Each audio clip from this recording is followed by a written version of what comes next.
Fierce clashes continued on Tuesday between Russian and Ukrainian forces in the Kharkiv region, which has recently emerged as a new focal point in the ongoing conflict. The battles have intensified as both sides vie for strategic advantage, highlighting the critical importance of this region in the broader conflict. Ukraine's President Volodymyr Zelenskyy described the situation in the Kharkiv region as difficult but under control. Troops have been reinforced in the Kharkiv region to tackle the Russian offensive. This day brought us more opportunities. First of all, the Commander-in-Chief Alexander Syrsky, he reported on the situation on the battlefields, the Donetsk and Kharkiv regions, where the situation is the most difficult. He is staying right in the key combat areas, working with brigades in combat positions. It is too early to draw conclusions, but the situation is under control. Our warriors are destroying the occupier who was trying to advance. Everything is quite tense, but we have reinforced the directions, including the Kharkiv ones. Many warriors, especially Kharkiv residents, have risen to defend the Kharkiv region. They are doing their job, and I thank them all for their efficiency. Biden's administration has pledged full support to the Ukrainians in defending themselves. U.S. of State Antony Blinken is on a visit to Kyiv to reassure Ukraine amid heightened tensions and intensified Russian offensive. I have come to Ukraine with a message. You are not alone. The United States has been by your side from day one.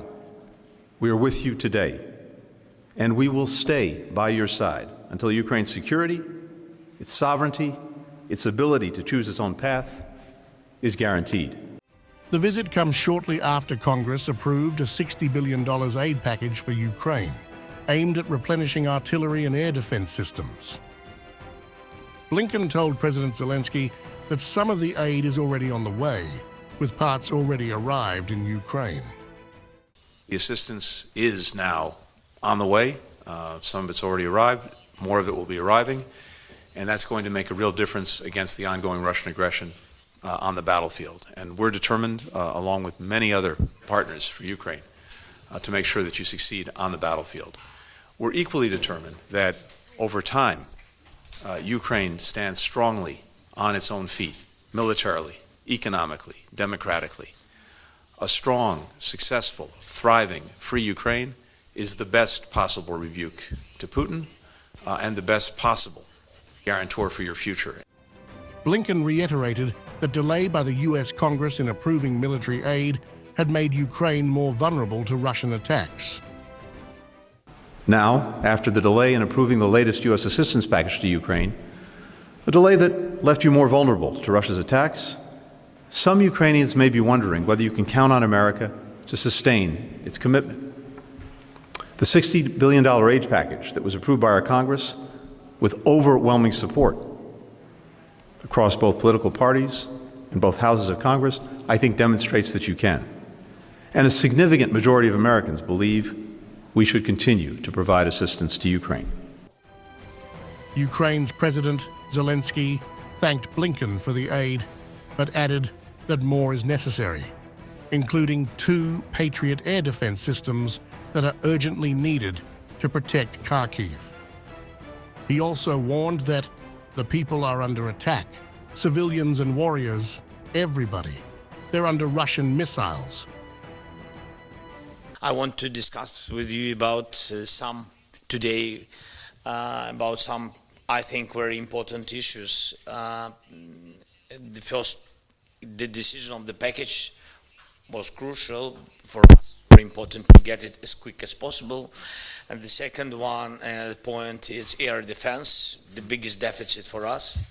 I think that the biggest problem, yes, and we need today 2 Patriots for Kharkiv region, because the people are under attack, civilians and warriors, everybody, they are under Russian missiles. Over the past few days, Kharkiv has seen increased military activity and significant engagements, making it a key area of concern for both Ukrainian and Russian military operations. The Russian Defense Ministry announced on Tuesday that its forces have secured favorable positions on the front line in Kharkiv, occupying a village and targeting several Ukrainian military assets, including a multiple rocket launcher system and an air defense system. The ministry also reported that Russian forces repelled Ukrainian attacks in multiple directions, while Russian air defense intercepted several Ukrainian drones, tactical missiles, and aerial bombs. Meanwhile, the General Staff of the Ukrainian Armed Forces reported that the frontline situation remains critical, but emphasized that the Ukrainian army is making every effort to repel Russian attacks and inflict significant losses on Russian forces. Blinken condemns Russian attack on Ukraine, calling it not only a war against Ukraine, but a war against the world. Russian aggression is not only an assault against the Ukrainian people and against Ukraine, it's been an assault against countries and people around the world who depend on Ukraine for food and other critical products. During his visit to Kyiv on Wednesday, U.S. Secretary of State Antony Blinken toured an agricultural logistics and transshipment partner facility. Blinken emphasized that Ukraine is a crucial global supplier of agricultural products and highlighted the widespread impact of Russia's invasion on global food supply.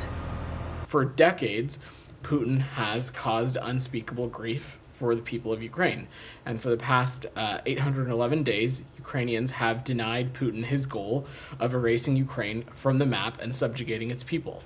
The secretary is in Kyiv to reaffirm what President Biden has said, which is that we want Ukraine to win and we're committed to helping Ukraine to do just that. Blinken's visit to Ukraine was aimed at reiterating and reinforcing the United States' steadfast support for Ukraine. His presence in Kyiv underscores the commitment of the U.S. to stand by Ukraine amidst its ongoing challenges and the Russian invasion.